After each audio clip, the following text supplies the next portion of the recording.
നമുക്ക് വലിയ നടപ്പന്തലിലേക്ക് പോകേണ്ടിയിരിക്കുന്നു. വലിയ നടപ്പന്തലിൽ അഖിൽ പാലോട്ടുമടം കൂടി ഉണ്ട്. അഖിൽ കഴിഞ്ഞ കുറേ ദിവസങ്ങളായി സന്നിധാനത്തുണ്ട്. കഴിഞ്ഞ ഏതാനും ദിവസങ്ങളായി സന്നിധാനത്ത് തുടർച്ചയായി ചിലവഴിച്ച ആളെന്ന നിലയ്ക്ക് അഖില് എങ്ങനെയുണ്ട്? സന്നിധാനത്ത് ഒരു തിരക്ക് എങ്ങനെ അനുഭവപ്പെടുന്നുണ്ട്? എനിക്ക് തോന്നുന്നു അഖില് മകരവിളക്കിന് മുൻപ് സന്നിധാനത്തേക്ക് എത്തിയിട്ടുണ്ട്. എങ്ങനെ താരതമ്യം ചെയ്യാൻ പറ്റും ഈ വർഷത്തെ ഒരു മകരവിളക്കിന്റെ തിരക്കിന്? ഉമേഷ്, ശബരിമലയിലെ ഈ വർഷത്തെ മകരവിളക്കിന്റെ തിരക്കിന് തിരമാലകൾ അവസാനിക്കാത്ത ഒരു കടൽ പോലെ തന്നെ നമുക്ക് ഉപമിക്കേണ്ടി വരും. കാരണം അത്രമാത്രമുള്ള ഭക്തജന തിരക്കാണ് ഇപ്പോൾ എനിക്ക് പുറകിൽ, അതായത് വലിയ നടപ്പന്തലിൽ നിന്നും ഈ ആഴിയുടെ അരികിൽ ആൽമര ചുവട്ടിലേക്ക് കാത്തു നിൽക്കുന്ന അയ്യപ്പന്മാരെ നമുക്ക് കാണാൻ സാധിക്കുന്നത്. വലിയ ഭക്തജന തിരക്കാണ്. നേരത്തെ മിഥുനും അതുപോലെ തന്നെ മിഥുൻ അയ്യപ്പനും മനോജും എല്ലാം പറഞ്ഞതുപോലെ തന്നെ ഓരോ വഴിത്താരകളിലും, അതായത് ശബരിമല സന്നിധാനത്തേക്ക് വരുന്ന എല്ലാ വീഥികളിലും ഇപ്പോൾ അയ്യപ്പന്മാരുടെ ശരണമന്ത്രങ്ങൾ മാത്രമാണുള്ളത്. ഏറ്റവും പ്രധാനപ്പെട്ടത്, അതായത് അയ്യപ്പന്മാർ അധികവും നിൽക്കുന്ന ഒരു പ്രദേശമാണ് ഈ വലിയ നടപ്പന്തൽ എന്ന് പറയുന്നത്. അതായത് കല്ലും മുള്ളും താണ്ടി കരിമലയും നീലിമലയും അപ്പാച്ചിമേടും ശരംകുത്തിയും മരക്കൂട്ടവും എല്ലാം താണ്ടി അവർ അയ്യന്റെ അരികിലേക്ക് ഞാൻ എത്തി, എനിക്കിനി എൻ്റെ അയ്യപ്പസ്വാമിയെ കാണാൻ കഴിയുന്നു എന്ന വലിയ സന്തോഷം പ്രതിദാനം ചെയ്യുന്ന ഒരു പ്രദേശമാണ് ഈ വലിയ നടപ്പന്തൽ എന്ന് പറയുന്നത്. അവിടെ നിന്നും അവർ വലിയ നടപ്പന്തലിന്റെ അരികിലേക്ക് എത്തുന്നു. അവിടെ നിന്നും അവർ വീണ്ടും ആൽമര ചുവട്ടിലേക്ക് എത്തുന്നു. അവിടെ നിന്നാണ് സർവവും സമർപ്പിതമായ 18-ാം പടിയിലേക്ക് പോകുന്നു. എല്ലാവരുടെയും കൈകളിൽ ആ 18-ാം പടിയുടെ അരികിൽ വലിയ കടുക്ക സ്വാമിക്കും കറുപ്പസ്വാമിക്കും ഒക്കെ തന്നെ പ്രണാമം നടത്തി അത് നാളികേരം ഉടയ്ക്കാനുള്ള നാളികേരം പോലും കയ്യിൽ കരുതിയാണ് ഈ വലിയ തിരക്കിൽ. ഇപ്പൊ നമ്മൾ കാണുന്നത് പോലെ തന്നെ ഒരു ശ്വാസം വിടാൻ പോലുമുള്ള സ്ഥലമില്ലാതെ അയ്യപ്പന്മാർ അത്ര അരികിൽ അടുത്തു നിൽക്കുന്ന കാഴ്ച നമുക്ക് കാണാൻ സാധിക്കുന്നത്. പക്ഷെ അവരെല്ലാവരും അയ്യപ്പന്മാരാണ്, അവർ എല്ലാവരും സ്വാമിമാരാണ്, അവരെല്ലാവരും ഭഗവാനെ കാണാൻ കാത്തു നിൽക്കുന്ന, അത്രയും അധികം സ്നേഹത്തോടെ നിൽക്കുന്ന ഒരു സാഹോദര്യത്തിന്റെ കഥ കൂടി പറയുന്ന ഒരു സ്ഥലമായി മാറുന്ന ഈ സന്നിധിയിൽ നിന്ന് നമുക്ക് കാണാൻ സാധിക്കും. ഇവിടെ നിന്ന് ഇനി അയ്യപ്പന്മാർ പോവുക 18-ാം പടിയുടെ അരികിലേക്കായിരിക്കും. ആ 18 മലകളും താണ്ടി ആ 18 പടി ചവിട്ടാനാണ് ഓരോ അയ്യപ്പൻ സ്വാമിയും എത്തുന്നത്. 18 തത്വശാസ്ത്രങ്ങളെയും അതുപോലെ തന്നെ വേദങ്ങളെയും ഒക്കെ തന്നെ പ്രതിദാനം ചെയ്യുന്ന, പഞ്ചഭൂതങ്ങളെ പ്രതിദാനം ചെയ്യുന്ന, വേദങ്ങളെ പ്രതിദാനം ചെയ്യുന്ന ആ 18 പടി അവിടെ നിന്ന് ചവിട്ടി ആണ് അയ്യപ്പ ഭക്തന്മാർ അവിടെ നിന്ന് പിന്നെ ശ്രീകോവിലിന്റെ അരികിലേക്ക് പോവുക. നമ്മുടെ അടുത്ത പ്രതിനിധി അരുൺ കൊടുങ്ങൂർ ആ സോപാനത്തിന് അരികിൽ തന്നെയുണ്ട്, കൊടിമര ചുവട്ടിലേക്കുണ്ട്. പ്രേക്ഷകർക്ക് നമുക്ക് ആ ദൃശ്യങ്ങൾ കാട്ടിക്കൊടുക്കുമ്പോൾ അത് നമുക്ക് വിവരിച്ചു നൽകാൻ സാധിക്കും. കാരണം കൊടിമര ചുവട്ടിലേക്ക് എത്തുമ്പോൾ അയ്യപ്പ സ്വാമിയെ സ്വീകരിക്കാൻ നിൽക്കുന്നത് വേദവാക്യമാണ്. ചന്ദ്രോപനിഷത്തിലെ വേദവാക്യമായ തത്വമസി എന്ന ആ മഹാവാക്യമാണ്, ആ വേദവാക്യമാണ് എനിക്ക് പുറകിൽ കാത്തു നിൽക്കുന്ന ഈ അയ്യപ്പന്മാരെ എല്ലാം സ്വീകരിക്കുന്നത്. ഞാൻ തന്നെയാകുന്നു നീ തന്നെയാകുന്നു ഞാൻ, നമ്മൾ ഒന്നാകുന്നു, നീ തേടി വന്ന ദൈവം ഈശ്വരൻ നീ തന്നെയാണ് എന്ന് ആ അയ്യപ്പസ്വാമിയോട് പ്രതിദാനം ചെയ്യുന്ന അത്രയും വലിയ വേദവാക്യം തത്വമസി എന്ന സംസ്കൃതത്തിലും മലയാളത്തിലും അവിടെ ആ ശ്രീലകത്തിന്റെ പൂമുഖത്ത് കുത്തിവച്ചിരിക്കുന്നത് കാണാം. അവിടെ നിന്നാണ് പിന്നെ അയ്യപ്പൻ അരികിലേക്ക് പോകുന്നത്, പൊന്നമ്പലത്തിനരികിലേക്ക് പോകുന്നത്.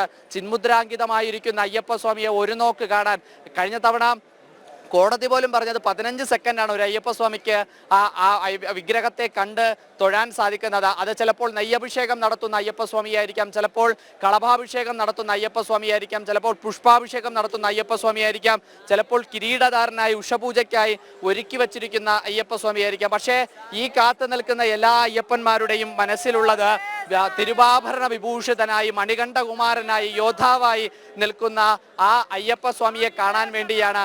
ഇത്രയും അധികം യാതനകളും ബുദ്ധിമുട്ടുകളും ഒക്കെ തന്നെ താണ്ടി അവരെല്ലാവരും 41 ദിവസത്തെ വ്രതം നോറ്റ് ചിന്മുദ്രാങ്കിതമായ തുളസിമാല ധരിച്ച് അവർ വരുന്ന കാഴ്ച നമുക്ക് കാണാൻ സാധിക്കുന്നത്. അവിടെ ആ അയ്യപ്പസ്വാമിയെ കണ്ടു തൊഴുമ്പോൾ ഉണ്ടാകുന്ന ആത്മനിർവൃതിയാണ്.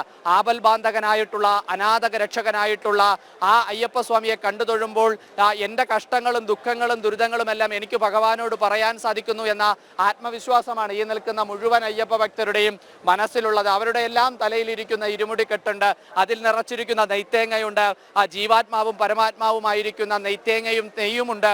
ആ ജീവാത്മാവായിരിക്കുന്ന നെയ്ത്തേങ്ങയെ അത് ഭഗവാനിൽ അർപ്പിച്ച് പരമാത്മാവാകുന്ന നാളികേരത്തെ ഇവർക്ക് പുറകിൽ ആ ആളിക്കത്തുന്ന ആ ആഴിയിലേക്ക് സമർപ്പിച്ച് പുണ്യം തേടി ആ പൂർണ്ണതയിലേക്ക് എത്തിയാണ് ഓരോ അയ്യപ്പസ്വാമിയും ഇവിടുന്ന് മലയിറങ്ങുന്നത്. നാളെയാണ് ഓരോ ആണ്ടുകാലം കാത്തിരുന്ന, ഓരോ അയ്യപ്പസ്വാമിയെ സംബന്ധിച്ചിടത്തോളം വലിയ പ്രതീക്ഷയോടെ കാത്തിരുന്ന, ഭക്തിയോടെ കാത്തിരുന്ന, സ്വപ്നത്തോടെ കാത്തിരുന്ന, കണ്ണുകൾ കൊണ്ട് അയ്യപ്പസ്വാമിയെ പ്രാർത്ഥിച്ച് അനുഗ്രഹം വാങ്ങിക്കാൻ ഏറ്റവും കൂടുതൽ കാത്തിരുന്ന ആ മകരജ്യോതി തെളിയുന്ന നിമിഷം. ഇവിടെ ഈ കയറി വരുന്ന പതിനായിരക്കണക്കിന് അയ്യപ്പ ഭക്തന്മാർ ആ ഒരൊറ്റ ലക്ഷ്യത്തോടു കൂടിയാണ് ഇന്ന് പടിചവിട്ടി മുകളിലേക്ക് പോകുന്നത്. മകരജ്യോതി കാണുക എന്നുള്ള ഒറ്റ ലക്ഷ്യത്തോടു കൂടിയാണ് ആ മകരജ്യോതി കണ്ടു തൊഴുത് ആ സായുജ്യമടയുക എന്നുള്ള ഒറ്റ ലക്ഷ്യത്തോടു കൂടിയാണ് ഈ നിൽക്കുന്ന മുഴുവൻ പതിനായിരക്കണക്കിന് അയ്യപ്പ ഭക്തരും എല്ലാം ശബരിമല സന്നിധാനത്തേക്ക് ഇപ്പോൾ കയറിപ്പോകുന്നത് കാഴ്ചകൾ നമുക്ക് കാണാൻ സാധിക്കുന്നത്. കാരണം ആ